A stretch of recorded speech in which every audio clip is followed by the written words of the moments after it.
Hey y'all, hope everybody's having a good evening. Came out here to check on my plants, my seedlings in the building, see how they're doing, and noticed a couple of things that need to be taken care of here. So I figured it'd be a good time to kind of go over how I do seed starting, some do's, some don'ts, some mistakes that I made to try to help you guys if you're learning how to start seeds indoors, not make the same mistakes that I did, and hopefully pick up some pointers along the way. Let me show you what we got here before we get started. So these are the tomatoes. I've got one hillbilly and one Arkansas traveler. It didn't germinate, so I'm going to pop some more seeds in there and try to get those two going. It's been 14 days now and they haven't popped, so I'm just going to go ahead and pop some more seeds in there. I'm going to take care of it. Alright, so I got my pack of hillbillies here and my Arkansas travelers here. We're going to replant these two seeds. And before that, if you're new to starting seeds indoors, let me just back up and go through a quick rundown of the general process of how we do it here. So first thing is you want to use sterile equipment. These are reusable inserts and trays here, meaning that you could use them and rewash them, store them, and use them again the next season or anytime you want to plant something else. But you want to sterilize this stuff. Now, what we do is we'll take a 5-gallon bucket or two, and we'll take all these, throw it in there full of soapy water, and throw the trays in another bucket with soapy water, and get a scrub brush. You can use any sort of brush, something along the lines of like a pan scrubber that you use in the kitchen. Works best.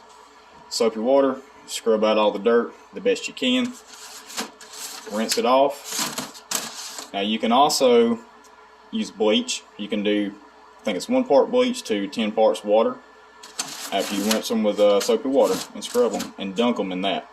That'll kill any bacteria, fungus, or anything that may still be inside these trays. Last thing you want to do is use old equipment that hadn't been washed, and you're going to wind up having issues. Trust me, I've done it. You'll wind up having some fungus, some mold, and it's just not fun. So, second thing is, alright, you want to use good quality seeds right out the gate. Now, I've used in my gardener before, so I know they have good quality stuff, and I've also used Baker Creek. Those are my main two go-tos as far as ordering seeds. Really good germination rates. So normally what I'll do, I'll plant 2 seeds in each cell here when I'm trying to get them started. Normally both of them wind up sprouting for me most of the time. But in the situation of these two guys, for whatever reason, they're late to the party. I want to make sure that we get these two. Now, the other thing is soil. So you really don't want to use a garden soil, a real heavy soil when you're doing this. You want it to be fine, fluffy, lightweight seed starting mix. Now you can go out and buy what they advertise as a seed starting mix. It's good stuff. Real fine, real fluffy, works great. However, myself, I like to use the Bacto potting mix. Now yes, it is potting mix, but you can take and strain it out a little bit, get rid of the rocks and the wood chunks, and all you'll have left down after it strains is the real fine soil, and it works great. I've used it for about 3 years now, and it's my go-to. So next thing is, when you're planting your seeds, general rule of thumb is you want to plant your seed about twice the depth of what it actually is. So what I do is I poke a little hole with a lead pencil twice the depth of the actual seed and plant it in there, cover it up. Now if you look on the back of your packet, which you always should, sometimes you'll see how deep to plant the seed. It'll say like a 1/4 inch, 1/2 inch, surface, so that sort of thing. Always read that. If you plant your seeds too deep, they will have a really hard time sprouting. If you plant them too shallow, well, same thing. They may not even germinate. So after that, let's talk about watering. Now let me take you over here and I'll show you how we do it here. So when it comes to starting seeds, a lot of people think that you have to have light and moisture in order for seeds to germinate. In a lot of cases, that's really not true. They don't have to have light, but they definitely do have to have moisture and warmth. I actually read an article not too long ago. Now, who knows how accurate this is, but I did think it was interesting. A study showing that seeds actually determine when they're going to germinate more out of anything based off of gravity. Now, who knows, but it is interesting. Now, when you get ready to plant seeds, you want to take and moist that soil. You don't want it to be soaking wet. You just want it to be moist. Now what I do is I take a little spray bottle. I'll just spray her down a little bit. And like I say, you want moist, not wet. A little moisture in there. Go ahead and do this one. Basically, you're pre-moistening your soil before you put the seed in there, and what that does is helps to guarantee germination. Okay. Alright, so you can do this another way too. If you're going to go ahead and fill up this whole tray here to start seeds, a lot of people will take their soil, put it in a container, and wet it, and then mix it up, get it all nice and wet, and then just pull out of that container in order to put your soil in the cells when you're planting seeds. That's great. I've done that. Works just the same. However, maybe it's just me, but when I do it, it's very messy. So what I like to do is I'll fill my cells up, then soak them down a little bit with the spray bottle, and then after I get my seeds in the soil, I'll put a little bit of water in the bottom of the pan. And I'll show you that here in just a minute. That way I can wick up that water. So, alright, we're going to plant these two Arkansas Travelers first. And now, here's what I do. You can do it any way you want. I'll take a little lead pencil, and I'll come a little bit off center, poke a hole, not too deep. You can kind of see how deep that is there. Just barely to the, barely past the tip, which is about twice the depth of that tomato seed. 2 seeds per cell. I'll go ahead and I'll poke another one. So there we go. I've got 2 little holes there. And I'll grab my seeds, one at a time. Alright. And I'll just drop it in there. There's one.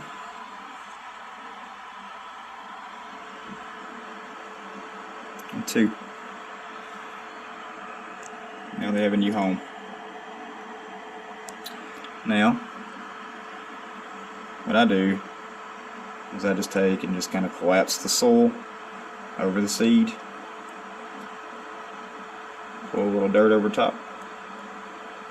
Just a little. Pat her down. That way that seed has a good contact with that nice moist soil there. Okay. Seeds are in. Give it another little drink. That way them seeds get nice and moist from the get-go.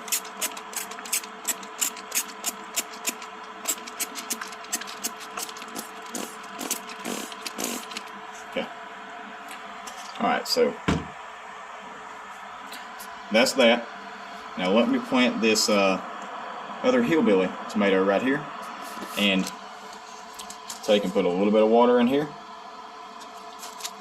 and we'll move on to the next. One thing I failed to mention about seed depth when you're planting your seeds is if you have a very small seed, if you guys have ever seen a carrot seed, you know, they're pretty small. Some of your flower seeds are also very small, like this antique viola right here. Teeny tiny little seeds. I mean, if you're not paying attention, you'll miss them. I don't poke holes for these, not like the tomatoes and squash and peppers and stuff like that.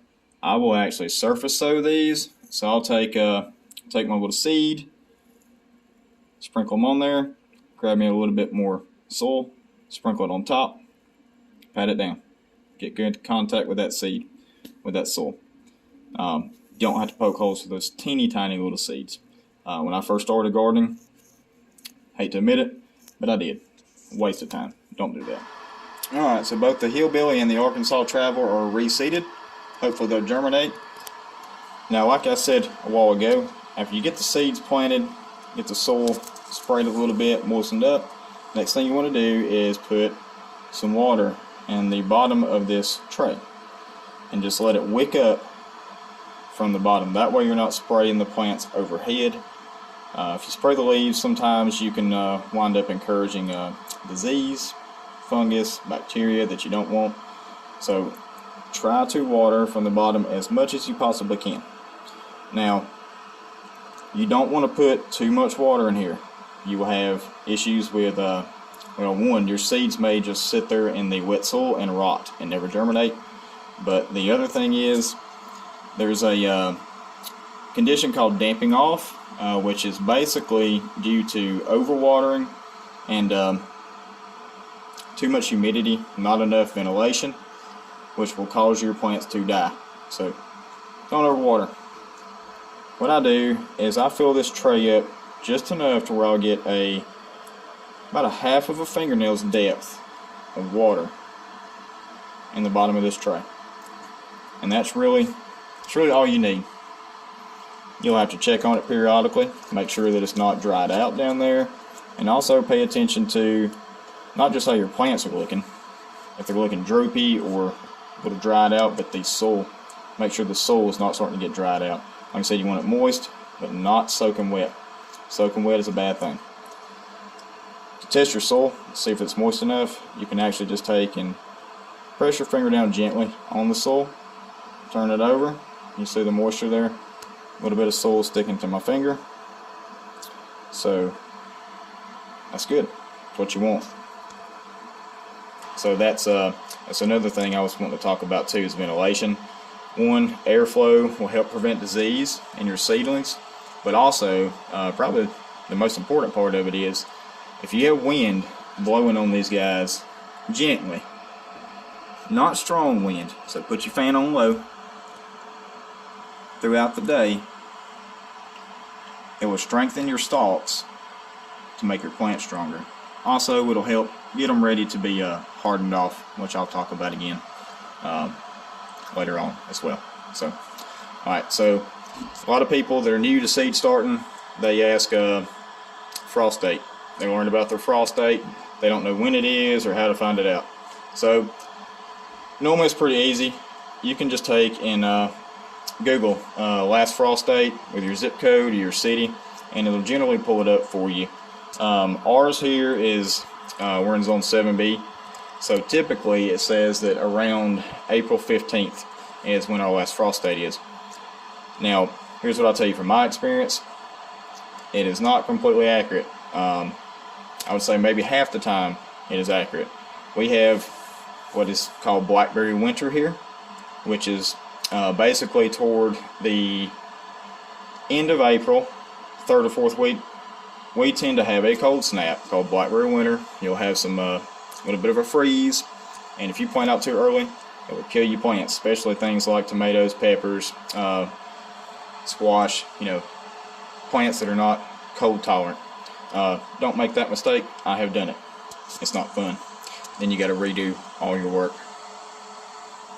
Alright, so you find your last frost date, then you say, well, when do I know when I need to plant my seed? Well, look on the back of your seed packet for days till maturity. Now, this is 90 days for the hillbilly tomato. So basically what you do is you take your average last frost date, like I said, consider a cold snap. Give yourself maybe a little bit of headroom for that. I always do. And count back about 90 days. So 90 days from the time that seed sprouts, you will start having fruit. It'll produce.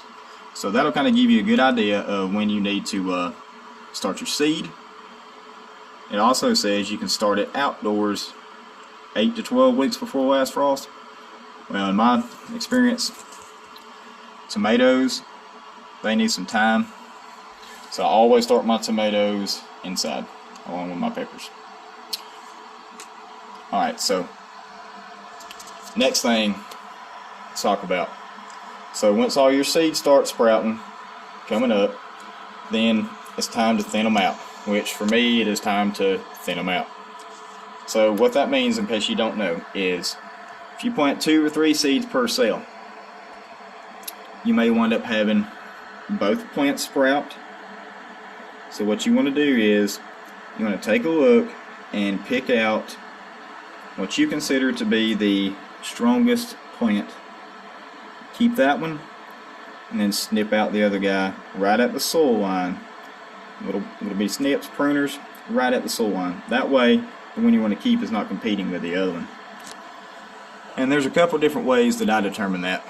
One, I just take a general overlook of how healthy the plant is. There's one that looks more healthy than the other, well, that's my keeper. If they look about the same, no issues, then I'll take a look and see, well, which one's taller, okay? And then, most important thing for me is, how I normally tell which is a healthier plant, which one has the bigger stalk. So in this situation, the one that I would keep would be that guy there on the left. Bigger stalk, a little bit taller, he's straight. Nothing wrong with the other one. It's just I think that one's going to make a better plant. So I would get rid of the little guy there and keep this one. That's called thinning out. Let's see, right at about 60 degrees, maybe 61 degrees here in this building, which is uninsulated, 70% humidity, which is normal. And we're sitting at 60, 61 in here, and outside the ambient temperature is 54. Which leads me to my next thing, which is soil temperature. So when it comes to germination, soil temperature is very important, especially when it comes to things like peppers. They like a little bit hotter soil temp than your tomatoes do, so it's going to help them germinate quicker. Now, a couple different things you can do. You can buy heat mats specifically made to fit different size seed starting trays. Plug them into the wall, put them underneath your trays here, and they will heat this soil up really well, which will help you a lot. Or some people use the like the heating mats you can buy to put on your back for aching muscles or whatever. I've seen people do that before too. The only thing is with those is now most of them come with a safety feature, which will shut it off within, you know, an hour, 2 hours, whatever it may be. So it doesn't run constantly. Your heating mats for seed starting specifically will run until you tell them not to, basically, or if you put it on a timer, you can do that as well. Now, the next question that most people have when they're new to seed starting indoors is, do I need to fertilize my seedlings? And the answer to that I can give is both no and yes. Now let me show you why I say no. Alright, so when a seed sprouts, the first 2 leaves that come up is your seed leaves. Now there is actually a name for this. Scientific name starts with a C, cotyledon or cotyledon, whatever you want to call them. I call them seed leaves.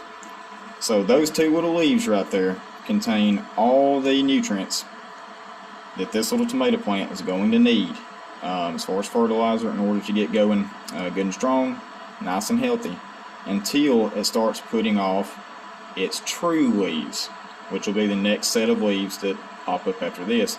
And eventually those seed leaves will actually fall off. They're no longer needed. They've done their job.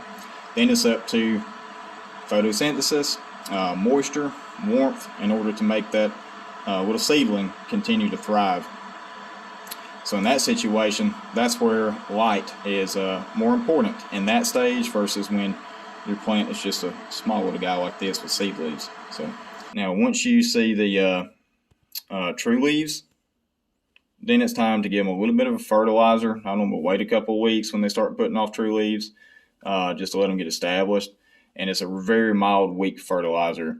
Now, here's what I use. Fish emulsion. It stinks to high heaven, but it's amazing. You mix it with water, put it in a little spray bottle, and just spray the foliage of the plant.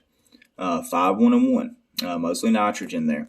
That's all I do. Now, you can use something like this, the Dr. Earth granular fertilizer. That's fine. You know, it's not a certain way to do this. Main thing is a lot of good stuff in there, but main thing is you don't want to burn your plants. Some of the synthetic stuff, you can actually burn your plants by using too much fertilizer. Now, this is organic, so probably not with Dr. Earth. Definitely will not burn your plants with fish emulsion. I just mix it at half the strength that's recommended. Spray all my leaves with that. And that's all I do as far as fertilizing when they're in the seedling stage. So let's go on to the next question here. So one thing that a lot of new seed starters are not aware of that is very important that they need to be aware of is what's called hardening off. Now, basically all that is you're getting your seedlings acclimated to the weather outside. Wind, rain, temperature, humidity, all that, before you actually transplant them out into the garden.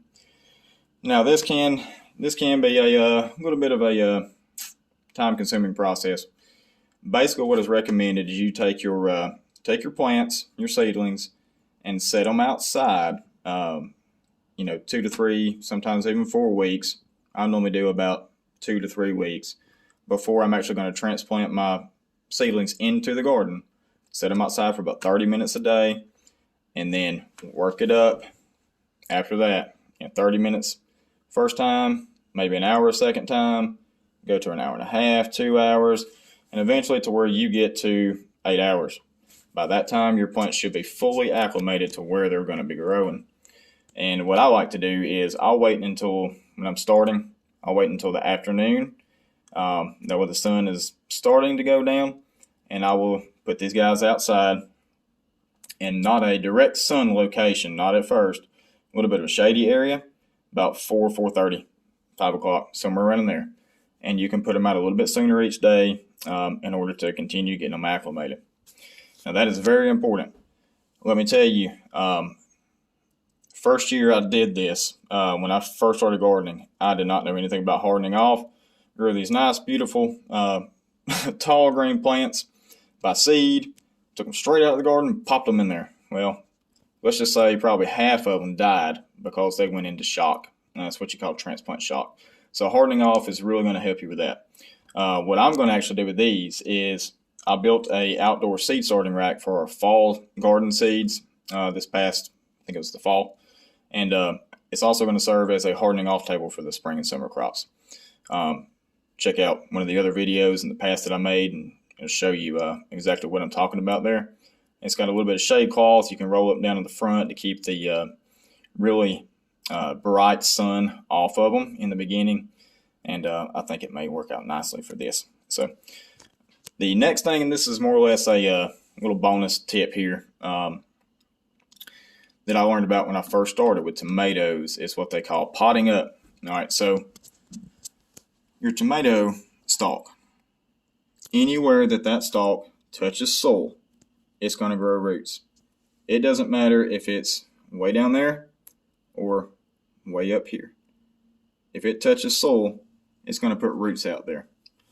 So potting up is when your tomatoes get about 2 sets of true leaves, take and transplant that tomato into a bigger cup, pot, whatever you got, preferably about like a 3 to 4 inch pot.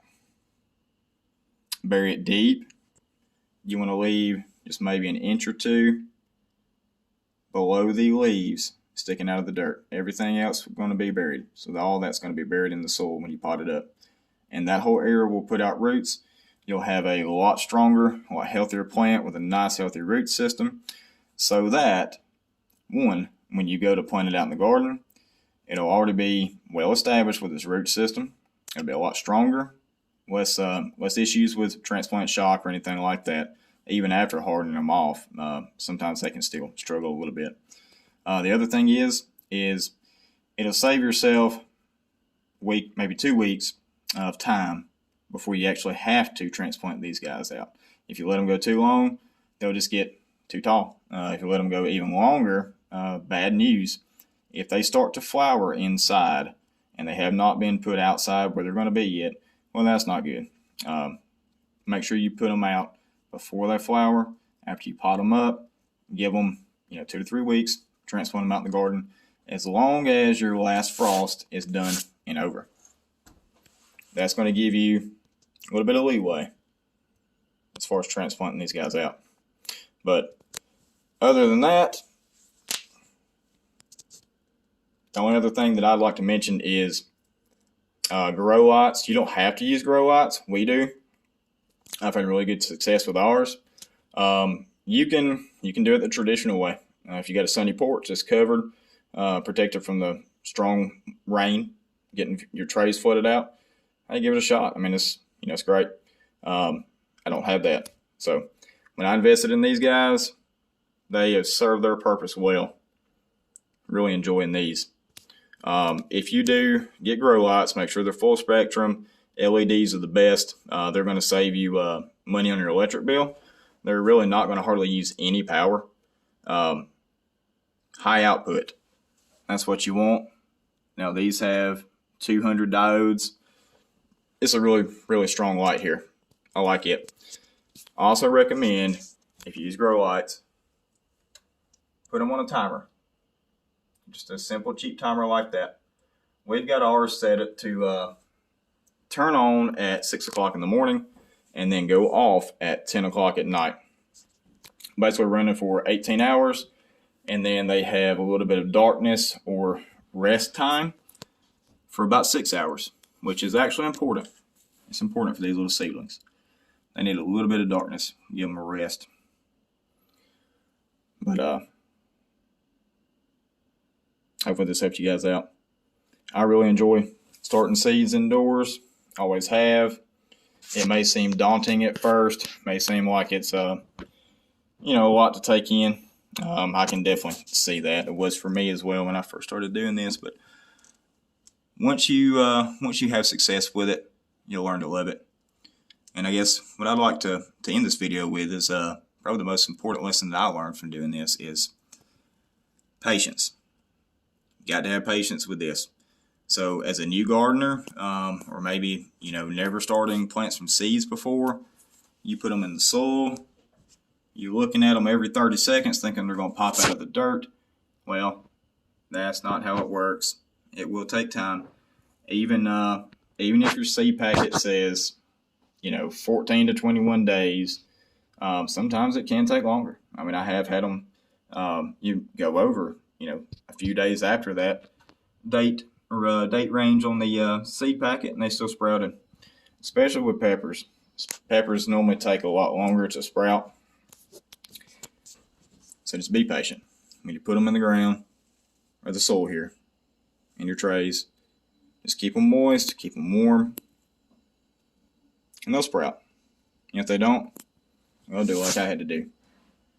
Pop you another seed in there and try again. But anyway, y'all, hope y'all enjoyed this. If y'all are starting a garden from seed this year, more power to you. Hope it goes well. And if this is your first time starting seeds, indoors or any kind, like I say, learn as much as you can. Trial and error is your best friend. You're going to make mistakes, but just learn from it. Don't give up on it. Once you get the hang of it, easy peasy. All right, y'all. Thank you for watching.